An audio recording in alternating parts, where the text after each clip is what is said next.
Hi guys, welcome back to my channel. Good morning all. இன்னைக்கு பாத்தீங்கன்னா என் கூட one day vlog தான் பார்க்க போறீங்க. மார்னிங்கே வந்து vlog எடுக்க ஸ்டார்ட் பண்ணியாச்சு.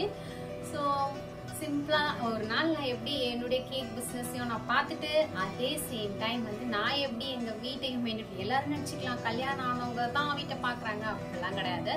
எங்க வீட்டுல வந்து இப்பயே இதெல்லாம் கத்துக்கணும் அப்படின்னு ஒரு குடும்ப பொண்ணு வந்து பொறுப்பா இதெல்லாம் தெரிஞ்சுக்கணும் அப்படின்னு சொல்லிட்டு என்னுடைய லைஃப்ல நான் எப்படி டிராவல் ஆயிட்டு இருக்கு ஒன் டே எனக்கு இன்னைக்கு எப்படி இருக்க போகுது அப்படின்னு சொல்லிட்டு உங்களோட ஷேர் பண்ணிக்க போறேன். ஸோ வாங்க ஃபுல் vlog பார்த்துட்டு வந்துடலாம். ஸோ வாங்க ஒன் டே எனக்கு எப்படி இருக்க போகுதுன்னு பார்க்கலாம். இன்னைக்கு ஆக்சுவலாக எனக்கு 2 கேக் ஆர்டர் இருக்கு. ஸோ வாங்க எப்படி பண்றேன் எப்படி போயிட்டு இருக்கு எமோட் ஆகுதுன்னு சொல்லி வீடியோஸ்ல ஃபுல்லா ஸ்கிப் பண்ணாம பாருங்க. இனிமேல் நம்ம சேனல்ல அடிக்கடி இந்த மாதிரி லாங் வீடியோஸ் வரும். அது மட்டும் இல்லாம எனக்கு தெரிஞ்ச சில விஷயங்கள்லாம் வந்து நான் உங்ககிட்ட ஷேர் பண்ணி இன்னைக்கு நல்லா தூங்கிட்டேன். லேட்டாக தான் எழுந்திரிச்சேன். ஒரு 6 மணி இருக்கும். அப்புறமா வந்து வாசல் பெருக்கி கோலம் போட்டுட்டு வீடு எல்லாத்தையும் பெருக்கி விட்டுட்டு துணி துவைக்கிற வேலை எப்பவுமே யூஸ்வலி எனக்கு இருக்கும். ஏன்னா தாத்தாவோட துணி வந்து வெள்ளை ட்ரெஸ் தான் போடுவார். கையில் துவைச்சாதான் அவங்களுக்கு பிடிக்கும். அதனால் வந்து அம்மாம் சோப் வச்சு தான் நாங்கள் துவைக்கிறது. ஸோ அவருடைய துணி எல்லாமே துவைச்சி அலசி காய போட்டுருவேன்.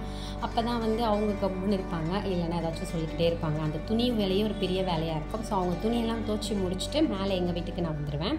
மேலே தான் எங்களுடைய வீடு இருக்குது. ஸோ ஃபஸ்ட்டு வந்தோடனே கிச்சனில் தான் ஒர்க்கு. எப்பயுமே எனக்கு நான் யூஸ்வலாக ஒர்க் எக்ஸசைஸ் செய்வேன். ஆனால் இன்றைக்கி எக்ஸசைஸ் கிடையாது. லேட்டாக எழுந்திரிச்சிட்டேன். இன்றைக்கி ரசமலாய் கேக் ஆர்டர் இருந்தனால ரசமலாய் நேற்று வச்சு மீன் குழம்பு இருந்துச்சு. காலையிலேயே அரிசி வந்து ஊற போட்டு வச்சுட்டேன். இன்றைக்கி பார்த்திங்க அப்படின்னா மட்டன் வந்து எடுத்துகிட்டு வந்துட்டாங்க காலையிலே. எப்பயுமே எங்கள் வீட்டில் காலையிலே மோஸ்ட்லி நான் வந்து லன்ச் ரெடி பண்ண ஆரம்பிச்சிருவேன். லன்ச் ரெடி பண்ணேன்னா மார்னிங் அதே லஞ்சு நான் மத்தியானத்துக்கும் அதே வச்சு சாப்பிட்ருவோம்.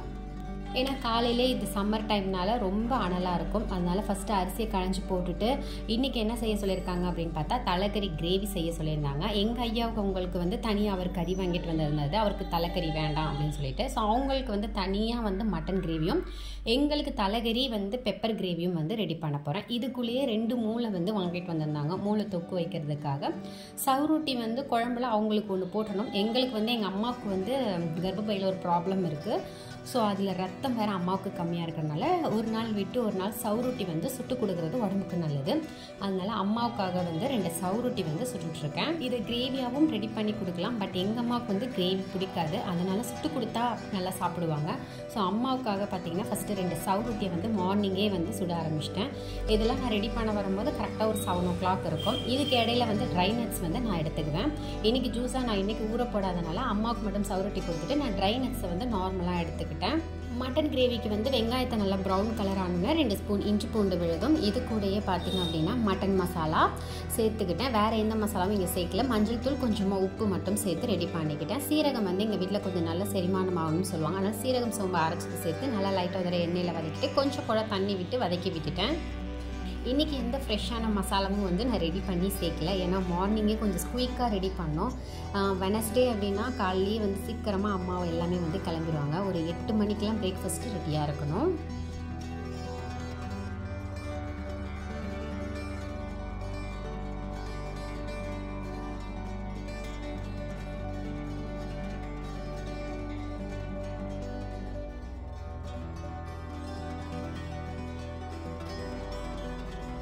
ஸோ அந்த பக்கம் எனக்கு கொஞ்சம் வாட்டம் இல்லாதனால குக்கரை அந்த அடுப்பு பக்கம் மாட்டி விட்டுட்டு இந்த பக்கம் அப்படி பார்த்திங்கன்னா மூளை வந்து ரெடி பண்ண ஆரம்பிச்சிட்டேன். மூளை நார்மலாக முட்டை எப்படி ரெடி பண்ணுவோமோ அதே சேம் தான். வெங்காயம் பச்சை மிளகாய் மஞ்சள் மட்டும் சேர்த்துக்கிட்டேன். இஞ்சி பூண்டு வந்து 1/2 ஸ்பூன் அளவுக்கு மேலே சேர்க்கக்கூடாது. மூளை பார்த்திங்கன்னா குழன்னு தான் இருக்கும். இதில் முட்டை சேர்த்தோம் அப்படின்னா இன்னுமே குழன்னு இருக்கும். அதனால் நார்மலாக வந்து மூளையை மட்டும் சேர்த்து நல்லா ரோஸ்ட் பண்ணி எடுத்துக்கிட்டேன். ஐயாவுக்கு வந்து கிரேவிக்கு மட்டன் தனியாக இருக்குது. ஸோ அதையும் ஒரு சைடில் ரெடி பண்ணிவிட்டு நான் போய் ஃப்ரெஷ் ஆகிட்டு வந்துட்டேன். எங்கள் வீட்டில் எல்லோரும் டைம் ஆயிடுச்சுன்னு கிளம்பிட்டு போயிட்டாங்க சாப்பிட்டுட்டு. ஸோ பெப்பர் கிரேவியும் வந்து சூப்பராக ரெடி ஆயிடுச்சு. எனக்கு வந்து மாவு எடுத்து வச்சுருக்கேன். காலைல பிரேக்ஃபாஸ்ட்டாக நான் வந்து தோசை எடுத்துக்க போகிறேன். இது கூட பார்த்திங்கன்னா இந்த பக்கம் சிக்கன் அவங்களுக்கு வேக வச்சுட்டேன். எனக்கு வந்து சிக்கன்லாம் ரெடி பண்ணேன் மட்டன் ரெடி பண்ணேன் அப்படின்னா கலக்கி மாதிரி ரெடி பண்ணுறது ரொம்ப பிடிக்கும். அதனால் கொஞ்சமாக வெங்காயம் மட்டன் தலைக்கறியில் 1 ஸ்பூன் அளவுக்கு சேர்த்துட்டு இது கூட ஒரு முட்டையும் சேர்த்து விட்டுட்டேன். இதை வந்து நல்லா மிக்ஸ் பண்ணி அப்படியே தோசை மேலே ஊற்றணும் அப்படின்னா டேஸ்ட்டு நல்லாயிருக்கும். பட் நான் என்ன பண்ணேன்னா குழன்னு சாப்பிட்றது எனக்கு பிடிக்காது. ஏன்னா அந்த எக்கு ஸ்மெல் எனக்கு வரும் அப்படின்றனால அது நல்லா குக்கர் அளவுக்கு நல்லா ஈவனாக பரப்பி விட்டுட்டு 2 பக்கமும் நல்லா வேக வச்சு சாப்பிடுவேன். அது ரொம்ப டேஸ்ட்டாக இருக்கும்.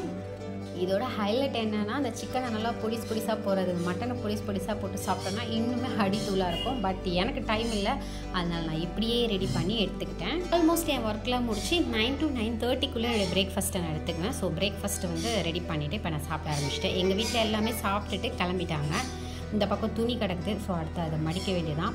அதுக்குள்ளேயும் பார்த்தேன், பேக் சைடில் பார்த்தா வாஷிங் மிஷினில் துணி போட வேண்டிய வேலை இருந்துச்சு. சரி அதையும் போட்டு விட்டோன்னா நமக்கு கொஞ்சம் ஈஸியாக இருக்கும். ஃபஸ்ட்டெல்லாம் வந்து கையில் துவைப்பேன், அது ரொம்பவே கஷ்டமாக இருந்துச்சு. இந்த வாஷிங் மிஷின் ரொம்ப நாளாக யூஸ் பண்ணாமல் இருந்தது. இனிமேல் யூஸ் பண்ணாமல் விட்டால் விலைக்காகாது, சரி யூஸ் பண்ணிடலாம் அப்படின்னு சொல்லிட்டு யூஸ் பண்ண ஆரம்பிச்சாச்சு. வாஷிங் மிஷினில் துணியெல்லாம் போட்டு விட்டு ஆன் பண்ணி விட்டுட்டேன். இதை அப்படியே துவைச்சிட்டு இருக்கிறதுக்குள்ளே பாதி வேலை எனக்கு முடிஞ்சிடும். செடிக்கெல்லாம் வந்து தண்ணி ஊற்றுற வேலை தான். இந்த செம்பருத்தி செடி எனக்கு ஏர் பேக்கு போட்டே பாவம் பயப்பில் காலி பண்ணி வச்சுருக்கேன். இருந்தாலும் இதை விட்டுறதா இல்லை, ஏன்னா இதுக்கு ரொம்பவே எனக்கு ஹெல்ப் பண்ணியிருக்கு. நாளைக்கு வந்து எனக்கு ஒரு 2 டயர் கேக்கும் ஒரு நார்மல் கேக்கும் வந்து ஆர்டர் பண்ணுங்க. ஸோ இப்போயே பேக் பண்ணி எடுத்து வச்சுட்டேன், ஏன்னா நாளைக்கு க்ரீம் பண்ணுறதுக்கு ரெடியாக இருக்கும். இந்த பக்கம் வந்து ஆல்ரெடி நான் பேக் பண்ணி வச்சுருந்த கேக் நைட் தான் வந்து இதை பேக் பண்ணி வச்சுருந்தேன். ரசமலாய் கேக்கு ஒன்று கேட்டிருந்தாங்க, அடுத்து ரோஸ் மில்க் கேக் வந்து கேட்டிருந்தாங்க. இந்த ஒர்க்லாம் நான் ஸ்டார்ட் பண்ணும்போது பார்த்திங்கன்னா ஒரு 12 மணி ஒரு 11 மணிக்கு மேலே தான் ஸ்டார்ட் பண்ணுவேன். இதுக்கு இடையில வந்து எனக்கு சின்னதாக ஒரு கிளாஸ் இருக்குது. ஸோ அதெல்லாமே அட்டன் பண்ணி முடிச்சுட்டு நெக்ஸ்ட்டு வந்து இந்த வேலை தான் ஸ்டார்ட் பண்ணேன். பெருசாக என்ன கிளாஸ் அப்படின்லாம் ரொம்ப யோசிக்கிறேன்னா எனக்கு வந்து கம்ப்யூட்டர் கிளாஸ் ஒர்க் இருக்குது. அதனால் வெனிலா கேக் ஃப்ளேவர் ரெண்டுமே பார்த்தீங்க அப்படின்னா எக்கில் தான் கேட்டிருந்தாங்க, எக்லெஸ் கிடையாது. ஸோ எக்லெஸ் ரெசிபிஸ் வேணும் அப்படின்னா டிஸ்கிரிப்ஷனில் லிங்க் வந்து கொடுத்துருக்கேன். ஒன் டைம் நீங்களும் போய் பார்த்து செக் பண்ணிக்கோங்க. ஏதாச்சும் டவுட் இருந்தாலும் கமெண்ட் பண்ணுங்க. கேக்கில் வந்து சைட் பீஸ் எல்லாம் வந்து க்ரம்ஸ் எல்லாம் வந்து எடுத்துட்டேன், ஏன்னா நம்ம க்ரீம் போடும்போது அது வந்து ப்ராப்பராக வராது. அதனால வந்து சைட் பீஸ் எல்லாமே வந்து கட் பண்ணி எடுத்துக்கிட்டேன். நம்ம க்ரீம் அப்ளை பண்ணும்போது ரொம்பவே ட்ரை ஆகிக்கிறோம். ஃப்ரிட்ஜில் வேறு ஸ்டோர் பண்ணும்போது இன்னுமே ட்ரை ஆகி க்ரீம் எல்லாம் வந்து வெளியே தள்ளிவிட்ட மாதிரி ஆகிடும். ஸோ அதனால சைட் பீஸ் எல்லாமே வந்து எடுத்துட்டு அப்புறமா வந்து நான் கேக்கை கட் பண்ண ஆரம்பிச்சிட்டேன். இந்த 2 கேக்குமே 1 kg கேக் தான். ஸோ ரொம்ப ஈஸியான ஒரு கேக் மெத்தட் தான். கேக்கை வந்து பின்னாடினாலே பேக் பண்ணிட்டாலும் சரி, இல்லை கேக்கை அப்படியே பேக் பண்ணி நான் ஒன்று ரெடி பண்ணி கொடுத்துருக்கேன். ஆனால் இன்னும் சூடாக இருக்கக்கூடாது, அது மட்டும்தான். இந்த க்ரம்ஸ் எல்லாம் வந்து எங்கள் குட்டி சாரை சாப்பிட மாட்டாங்க. ஸோ அதனால் டஸ்ட்பினுக்கு தான் போகும். நெக்ஸ்ட்டு பார்த்தீங்கன்னா மில்கை மட்டும் தனியாக எடுத்து வச்சுட்டு ரசமலாயெல்லாம் கொஞ்சம் போல் எடுத்து நல்லா க்ரஷ் பண்ணி எடுத்து வச்சுக்கிட்டேன். கேக் ரெடி பண்ணுறதுக்கு ஸ்பாஞ்ச் வச்சு அதுக்கு மேலே வந்து நம்ம மில்க் ரெடி பண்ணியிருந்தால ரசமலாய் மில்க், ஸோ அது எல்லாத்தையுமே வந்து நல்லா சூப் பண்ணி விட்டுட்டேன். நான் எப்பவுமே ரசமலாய் வந்து ரெடி பண்ணுறது எப்படின்னா பாதாமு பிஸ்தா எல்லாத்தையுமே அரைச்சி பாலோட சேர்த்து விட்டுருவேன். அப்போ அந்த மில்கை வந்து அந்த ஸ்பாஞ்சில் சேர்க்கும் போது இன்னுமே நல்லா வந்து லைட்டாக க்ரன்ச்சினஸ் இருக்கும், டேஸ்ட் நல்லாயிருக்கும் அப்படின்னு சொல்லிட்டு. ஸோ அது வந்து எனக்கு ரொம்ப பிடிக்கும். ஸோ அதனால் என்கிட்ட வந்து ரசமலாய் கேக் நிறையா ஆர்டர்ஸ் வரும். நிறைய வீடியோஸில் நான் ரசமலாய் போட மாட்டேன், ஏன்னா போட்ட வீடியோஸே போட்டால் போர் அடிச்சிடும். இது வந்து ஒரு டாக்டர் தான் வந்து கேட்டிருந்தாங்க. ஸோ அவங்களுக்கு தான் வந்து இந்த கேக்கை நான் வந்து ரெடி பண்ணிக்கிட்டு இருக்கேன். டாக்டர்னு எங்கள் வீட்டுக்கிட்ட எங்கள் அம்மாவுக்கு ட்ரீட்மெண்ட் பண்ணுற டாக்டர் தான். அவங்களும் ரொம்ப நாளாக வந்து வாங்கணும்னு எதிர்பார்த்துருந்தாங்க. அவங்க அடிக்கடி வெஜ் சாப்பிடுவாங்க. அதனால இன்றைக்கி தான் டைம் கிடச்சிச்சு. ஸோ முன்னாடி நாளே இந்த புக் பண்ணியிருந்தாங்க. ஸோ அவங்களுக்கு வந்து தான் ரெடி பண்ணிக்கிட்டு இருக்கேன். நார்மலாக கட் பண்ணி சாப்பிட்ணும், பர்த்டேலாம் கிடையாது. ஸோ டேஸ்ட் பார்க்கணும் அப்படின்னு சொல்லி கேட்டிருந்தாங்க. ஸோ இப்போ கொஞ்சம் டிஃப்ரெண்ட்டாக ஏதாவது டிசைன் ட்ரை பண்ணலாம் அப்படின்னு சொல்லிட்டு எனக்கு தெரிஞ்ச மாதிரி டிஃப்ரெண்ட்டான டிசைன் வந்து நான் இங்கே போட்டிருக்கேன். பட் இருந்தாலும் இது நல்லா தான் இருந்தது, எனக்கு ரொம்பவே பிடிச்சிருந்தது.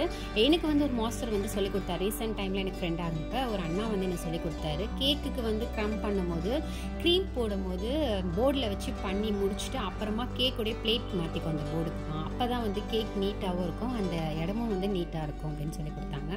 ஸோ அதை நானும் ட்ரை பண்ணி பார்த்தேன். பட் ரொம்ப சூப்பராக இருக்குது. சம்டைம்ஸ் வந்து மறந்துட்டு அந்த மாதிரி நான் செஞ்சுறது, மற்றபடிலாம் ஓகே ப்ராப்பராக வந்துடும். ரசமலாயை வந்து 3 பீஸ் மட்டும் மேலே டெக்கரேட் மாதிரி வச்சு சிம்பிளான ஒரு டெக்கரேஷனில் வந்து ரெடி பண்ணி எடுத்துக்கிட்டேன். நெக்ஸ்ட் பார்த்தீங்கன்னா ரோஸ் மில்க் ஃப்ளேவர். ஆல்ரெடி நம்மளுடைய ஷார்ட்ஸ்லேயே வந்து இந்த ரெசிபியை நான் வந்து ஷேர் பண்ணியிருப்பேன். இது வந்து ஒரு குழந்தை வந்து ஆர்டர் போட்டிருந்தாங்க அவங்க அம்மாவுக்காக. அக்கா ரோஸ் மில்க் ஃப்ளேவர்னு சொல்லலை, என்ன ஃப்ளேவராக இருந்தாலும் பரவாயில்ல, அம்மாவோட சாரீ வந்து ரெட் கலர் அப்படின்னு சொல்லியிருந்தாங்க. ஸோ ரெட்டு வந்து ரொம்ப டார்க்காக இருக்க வேணாம், கொஞ்சம் மைல்டாக இருக்கட்டும் அப்படின்னு சொல்லிட்டு நான் இந்த அளவுக்கு க்யூட்டாக வந்து ரெடி பண்ணி எடுத்துருந்தேன் அந்த குழந்தைகளுக்காக. ஃபைனலாக எனக்கு வந்து இன்னைக்கு 2 கேக் ஆர்டர் இருந்ததுனால இந்த 2 கேக் ஆர்டருமே வந்து நான் கம்ப்ளீட் பண்ணி முடிச்சிட்டேன். அப்புறம் நிறைய பேர் தனியாக ஒரு ரூம் பற்றி பேசிகிட்டு இருக்கீங்க. பட் ரூம் பார்க்குற லெவலுக்கு இங்கே இடம் கிடையாது. 2 ரூம் தான், கிச்சனோட பெட்ரூம் சேர்ந்த மாதிரி தான் ஒரு ரூமு, அப்புறம் ஒரு ஹாலு. ஸோ டிஃபிகல்ட்டு, அதனால் இதுலேயே நான் வந்து அரேஞ்ச் பண்ணி தான் ரெடி பண்ணிக்கிட்டு இருக்கேன். மை ஓன் ஹவுஸ் பார்த்திங்கன்னா கொஞ்சம் ப்ராப்ளத்தில் இருக்குது. அந்த ஓன் ஹவுஸ் ப்ராப்ளம் முடிஞ்சோன்னா நெக்ஸ்ட் நம்ம அங்கே ஷிஃப்ட் ஆகிடலாம். ஸோ அது வரைக்கும் மேனேஜ் பண்ணிக்க வேண்டியதான் அப்படின்னு சொல்லிட்டு போயிட்டுருக்கோம். நெக்ஸ்ட்டு துணியெல்லாம் வந்து இருந்தது, அதெல்லாமே வந்து காய போட்டு முடிச்சுட்டு அம்மாவுக்கு சாப்பாடெலாம் போட்டு கொடுத்துட்டேன். அம்மா வரும்போது எப்பயுமே பார்த்திங்கன்னா ஒரு 2 மணி ஆயிரும். அவங்களாம் சாப்பிட்டு முடிச்சுட்டு அப்புறம் கிளம்பிடுவாங்க ஒரு 5 மணிக்கா. 6 மணிக்கு மேலே விளக்கேற்றி வைக்கிற வேண்டிய வேலை. ஸோ அதனால் நான் வந்து விளக்கேற்றி வச்சுட்டு சாமியெல்லாம் கும்பிட்டு முடிச்சோன்னா அப்புறம் வந்து டாக்டர் வந்து ஒரு 6:30 மணிக்காக கொண்டு வாமா அப்படின்னு சொல்லியிருந்தாங்க. அப்புறம் கால் பண்ணி கேட்டேன், 7 மணிக்கு எடுத்துட்டு வா அப்படின்னு சொன்னாங்க. சரி ஓகே, 7 மணிக்கு தான் உங்கள் டியூட்டி முடியும். ஸோ அதனால் 7 மணிக்கு கேட்டிருந்தனால கேக்கையும் வந்து சூப்பராக அவங்களுக்கு வந்து ரசமலாய் ரெடி பண்ணிட்டேன். ரோஸ் மில்க் ஃப்ளேவர் அந்த கிட்ஸுக்கு வந்து டெலிவரி வந்து அனுப்பிட்டேன். அவங்க வந்து ஒரு 3 மணிக்கு கேட்டிருந்தாங்க. பட் கொஞ்சம் லேட் ஆகி அந்த கேக் கிளம்ப வேண்டியதாகிடுச்சு. டெலிவரி பாய் வந்து சீக்கிரம் வரல. டாக்டருக்கும் கேக் எடுத்துகிட்டு போய் கொடுத்துட்டு வீட்டுக்கு வந்து இட்லியும் சாம்பாரும் வந்து ரெடி பண்ணியிருந்தேன்.